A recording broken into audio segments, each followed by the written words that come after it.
Առաջիկայում կշարունակվի եւ տրամաբանական ժամկետներում ավարտին կհասցվի Հայաստանի եւ Ադրբեջանի միջև սահմանազատման աշխատանքը, հայտարարել է Նիկոլ Փաշինյանը։ Օրակարգում է նաեւ Վրաստանի հետ սահմանի սահմանազատման ամփոփումը։ Փաշինյանը նշել է նաեւ, որ Հայաստանի սահմաններին այժմ ամրաշինական ինժեներական հսկայածավալ աշխատանքներ են իրականացվում։ Բերման է ենթարկվել ուժեղ Հայաստան կուսակցության անդամ հետախույզ Զարթուր Ավանեսյանը, Կանդազը, հակակոռուպցիոն կոմիտեն հաստատել է լուրը։ Ըստ տեղեկությունների նա անցնում է ընտրական գործընթացների հետ կապված ենթադրյալ խախտումների գործով։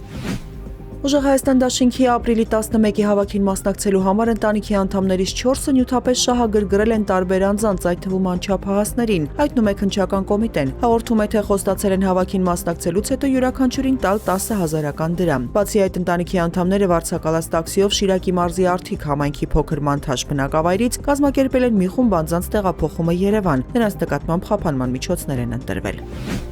Նիկոլ Փաշինյանի Ավտոշարասյան կողմից 29-ամյա հղի Սոնա Մնացականյանին մահացու վրա երթի ենթարկելուց 4 տարի անց որևէ մեկը այդպես էլ չի պատժվել ողբերգական պատահարի համար։ Ավելին վտանգ կա, որ վաղեմության ժամկետը կանցնի։ Քրեական վարույթ նախաձեռնվել է նախկին քրեական օրենսգրքով, ինչը ենթադրում է, որ գործով վաղեմության ժամկետը 5 տարի է։ 2027 թվականի ապրիլի 26-ին կլրանա գործով 5 տարին, ինչը կենթադրի քրեական հետապնդման դադարեցում, քրեական պատասխանատվությունից ազատում եւ գործի կարճում։ Գործով միակ մեղադրել է ոստիկանության մայոր Արամ Նավասարդյանն է, անցյալ տարի դատարանը վճռել էր նրան 1.5 տարվա ազատազրկման դատապարտել եւ նույնչափ էլ մեքենա վարելու իրավունքից զրկել։ Դատավարական երկու կողմն էլ բողոքարկել է վճիռը։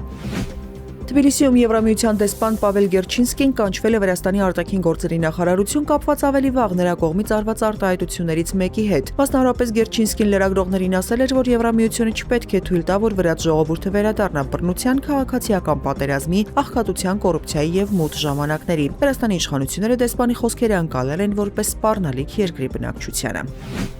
Ամերիկացի պաշտոնյաներն այլևս չեն մեկնի Պակիստան Իրանի հետ պատերազմի ավարտի շուրջ բանակցություններ վարելու համար, հայտարարել է ԱՄՆ նախագահ Դոնալդ Թրամփը։ Նա ասել է, թե բոլոր քարտերն իրենց ձեռքում են եւ եթե Թեհրանում ցանկանում են խոսել, կարող են գնալ իրենց մոտ կամ զանգահարել։ Ավելի վաղ Թրամփը չեղարկել էր իր բանակցողներ Սթիվ Վիտկոֆի եւ Ջարեդ Կուշների արդեն հայտարարված այցը Իսլամաբադ, որտեղ պետք է տեղի ունենար Իրանի հետ բանակցությունների հաջորդ փուլը։